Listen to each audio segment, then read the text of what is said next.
নমস্কার বন্ধুরা, মৌটিনাস কিচেনে আপনাদের সকলকে স্বাগত। সরস্বতী পুজো উপলক্ষে অনেকের বাড়িতে গোটা সেদ্ধ রান্না করা হয়। এই গোটা সেদ্ধ সরস্বতী পুজোর দিনে রান্না করা হয় আর তার পরের দিনে অর্থাৎ শীতল ষষ্ঠীর দিনে খাওয়া হয়। প্রত্যেকের বাড়িতে আলাদা আলাদা নিয়মে গোটা সেদ্ধ বানানো হয়। আমাদের বাড়িতে যে নিয়মে গোটা সেদ্ধ বানানো হয় সেই রেসিপি আজকে আপনাদের সাথে শেয়ার করব। প্রোটিনে ভরপুর এই গোটা সেদ্ধ স্বাস্থ্যের পক্ষে খুবই উপকারী আর খেতেও সুস্বাদু। গোটা সেদ্ধ তৈরি করার জন্য যেসব ডাল আর সবজি ব্যবহার করব প্রত্যেকটাই গোটা অবস্থায় নিতে হবে। আমাদের বাড়ির নিয়ম অনুযায়ী 5 রকমের বা 7 রকমের অথবা 9 রকমের সবজি নিতে হয়, আর প্রত্যেকটা সবজি 5টা করে নিতে হবে। থালার মধ্যে 7 রকমের সবজি 5টা করে নিয়ে নেব। আর দেখুন, প্রত্যেকটা সবজি পুরোপুরি গোটা অবস্থায় নিয়েছি।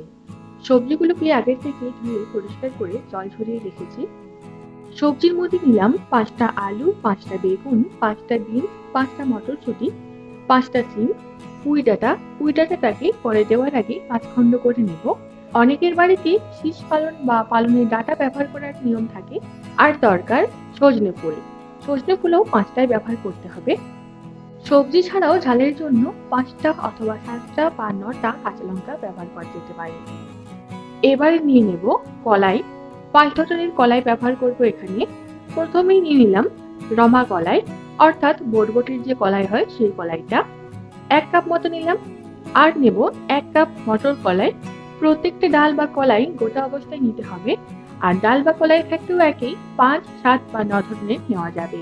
নিয়ে নিলাম 1 কাপ গোটা ছোলার ডাল, হাফ কাপ অড়হর ডাল আর হাফ কাপ সবুজ মুগ ডাল। ডালের পরিমাণগুলোকে নিজেদের মন মতো করে বাড়িয়ে বা কমিয়ে ব্যবহার করতে পারেন। 5টা সজনে ফুল আলাদা করে নিলাম। আর পুঁই ডাঁটাটাকেও 5 খণ্ডে ভেঙে নেব। চাইলে আরো ছোট সাইজের পুঁই ডাঁটা নিয়ে তাকে ছোট ছোট করে 5 খণ্ডে ভেঙে নেওয়া যেতে পারে। আমাদের বাড়ির নিয়ম অনুযায়ী 5 বা 7 অথবা 9 ধরনের যে সবজি ব্যবহার করা হোক না কেন, সজনে ফুল আর পুঁই ডাঁটা ব্যবহার করতেই হবে। আর সজনে ফুলটাকে সবজির মধ্যেই ধরতে হবে। অনেকের বাড়িতে আবার সজনে ফুলটাকে সবজির মধ্যে না ধরে আলাদা করে ব্যবহার করা হয়। এবার এই ডালগুলোকে শুকনো কড়াইয়ে ভেজে নিতে হবে। মোটা দানার যে ডাল বা কলাই রয়েছে সেগুলোকে প্রথমে কিছুক্ষণ ভেজে নেওয়ার পরে ছোট দানার এই ডালগুলো দিয়ে একসাথে ভেজে নেব। কড়াইটাকে ভালোভাবে গরম করে কড়াইয়ের মধ্যে নিয়ে নেব মটর, রমা আর ছোলার ডালটা। মিডিয়াম ফ্লেমে এই ডালগুলোকে প্রায় 4 মিনিটের মতো ভেজে নেওয়ার পরে অড়হর আর গোটা মুগ ডালটাকে এর মধ্যে নিয়ে নেব। তারপর আবারও 5 মিনিটের মতো ভেজে নেব। প্রায় 9 থেকে 10 মিনিটের মাথায় ডাল থেকে এক সুন্দর গন্ধ বেরোতে শুরু করলে গ্যাসের ফ্লেমটাকে অফ করে দেওয়ার পরে আবারও একটু নাড়াচাড়া করে নেব, কারণ এখনো কড়াইটা বেশ গরম রয়েছে। এবার একটা আলাদা পাত্রে নিয়ে ঠান্ডা করে নেব। কলাইগুলো ঠান্ডা করে নেওয়ার পরে কলাইগুলোকে জল দিয়ে ধুয়ে নিতে হবে। কলাইগুলোকে একবার ধুয়ে নেওয়ার পরে জল পাল্টে আরো একবার ধুয়ে নিয়েছি। কলাইগুলোকে জল থেকে ছেঁকে ছেঁকে প্রেসার কুকারের মধ্যে নিয়ে নেব। নরমালি বাড়িতে যখন সরস্বতী পুজোর দিন গোটা সেদ্ধ বানানো হয় তখন একটা বড় হাঁড়িতে অনেকটা পরিমাণে তৈরি করা হয়। আর এক্ষেত্রে প্রায় 3 ঘন্টার মতো সময় লেগে যায়। তাছাড়া হাঁড়িতে বা কড়াইতে গোটা সেদ্ধ কম পরিমাণে করলেও 2 থেকে 2.5 ঘন্টা সময় লেগে যায়। আজকে প্রেসার কুকারে তৈরি করব কাজটাকে সহজ করার জন্য। এক্ষেত্রে সময়টাও বেঁচে যাবে। প্রায় 40 থেকে 45 মিনিটের মাথায় গোটা সেদ্ধ তৈরি হয়ে যাবে। প্রেসার কুকারের ডালগুলো নিয়ে নেওয়ার পরে এর সাথে বেশ কিছুটা জল দিয়ে দিতে হবে। ডাল ও সবজির পরিমাণ বুঝে জলটা একবারে ব্যবহার করতে হবে, বারে বারে ব্যবহার করার নিয়ম নেই। যদি আপনারা হাঁড়ি বা কড়াইতে করেন সেক্ষেত্রেও একইভাবে করবেন। প্রথমেই ডালগুলোকে দিয়ে বেশ কিছুটা জল একবারে দিয়ে নেবেন, তারপর ডালগুলোকে কিছুক্ষণ সেদ্ধ করে নেবেন। প্রেসার কুকারে ঢাকনাটা লাগিয়ে দেব। এবার গ্যাসের ওপর বসিয়ে দেব। মিডিয়াম ফ্লেমে একটা সিটি দিয়ে নেব, তারপর লো টু মিডিয়াম ফ্লেমে আরো 6টা সিটি দিয়ে নেব। ডাল সেদ্ধ হতে একটু সময় লাগে, তার জন্য টোটাল 7টা সিটি প্রথমেই দিয়ে নেব। তারপরে প্রেসার কুকারটা একটু ঠান্ডা হলে যখন ঢাকনাটা খোলা যাবে সেই পর্যন্ত অপেক্ষা করে ফিরে আসছি।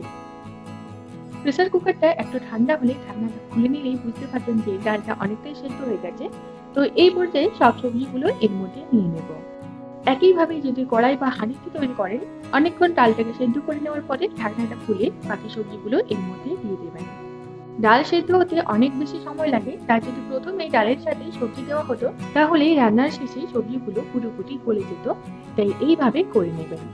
অনেকের বাড়িতে এই অবস্থায় কোনো রকম লবণ বা হলুদের ব্যবহার হয় না, তবে আমাদের বাড়িতে এখন লবণ ব্যবহার করা হয় আর হলুদও ব্যবহার করা হয়। দিয়ে দেবো স্বাদ বুঝে লবণ, হাফ চামচ হলুদ গুঁড়ো, হাফ চামচ আদা বাটা। পুরোটাকে একবার মিশিয়ে নেব জলের সাথে।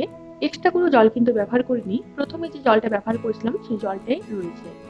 এবার আবারও প্রেসার কুকারের ঢাকনাটা লাগিয়ে নেব, আর মিডিয়াম ফ্লেমে একটা সিটি দিয়ে নেওয়ার পরে লো টু মিডিয়াম ফ্লেমে আবার দুটো সিটি দিয়ে নেব। প্রথমেই 7টা সিটি দিয়ে নিয়েছিলাম ডাল সেদ্ধ করার জন্য, আর এখন 3টা সিটি দিলাম। মোট 10টা সিটি দিয়ে নিতে হবে গোটা সেদ্ধ তৈরি করার জন্য। প্রায় 40 মিনিটের মতো সময় লেগেছে এই গোটা সেদ্ধ তৈরি হতে। প্রেসার কুকারটাকে একটু ঠান্ডা করে ঢাকনাটা খুলে নিলাম। সব সবজি আর ডাল ঠিকমতো করে সেদ্ধ হয়ে গেছে। গোটা সেদ্ধ পুরোপুরি তৈরি। এই অবস্থাও অনেকে সার্ভ করে থাকেন, তবে এর স্বাদ বাড়ানোর জন্য ফোড়ন ব্যবহার করতে পারেন।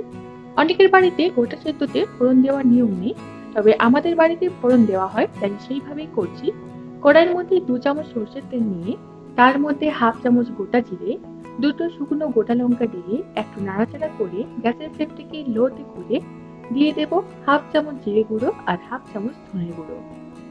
একটু নাড়াচাড়া করে গ্যাসের ফ্লেম অফ করে দেব, আর এটাকে প্রেসার কুকারে রাখা গোটা সেদ্ধর মধ্যে নিয়ে নেব। তারপর হালকাভাবে একটু মিশিয়ে নেব। গোটা সেদ্ধ সার্ভ করার জন্য তৈরি। নর্মাল দিনে বানালে গোটা সেদ্ধ এই অবস্থাও সার্ভ করতে পারেন বা ঠান্ডা করে সার্ভ করতে পারেন। তবে সরস্বতী পুজো উপলক্ষে বাড়িতে গোটা সেদ্ধ বানানোর নিয়ম থাকলে এই গোটা সেদ্ধ অন্য একটা পাত্রে নিয়ে পুরোপুরি ঠান্ডা করে পঞ্চমীর দিনে অর্থাৎ সরস্বতী পুজোর দিনে রেখে দেওয়া হয়। আর শীতল ষষ্ঠীর দিনে অর্থাৎ সরস্বতী পুজোর পরের দিনে এই গোটা সেদ্ধ খাওয়া হয়। যেহেতু সরস্বতী পুজোর দিনে যাদের বাড়িতে যেভাবে নিয়ম রয়েছে সেইভাবে গোটা সেদ্ধ তৈরি করা হয়, তাই অন্য যে কোনো দিন এই প্রসেসে একবার বাড়িতে গোটা সেদ্ধ বানিয়ে দেখবেন, খুবই সুস্বাদু হয়। আমাদের বাড়িতে যেভাবে গোটা সেদ্ধ বানানো হয় সেই রেসিপি আজকে আপনাদের সাথে শেয়ার করলাম। আপনাদের কার কার বাড়িতে কিভাবে গোটা সেদ্ধ বানানো হয় অবশ্যই কমেন্ট করে জানাবেন। রেসিপিটা যদি ভালো লেগে থাকে তাহলে ভিডিওটিতে লাইক, কমেন্ট আর শেয়ার করবেন। চ্যানেলটিকে অবশ্যই সাবস্ক্রাইব করে রাখুন।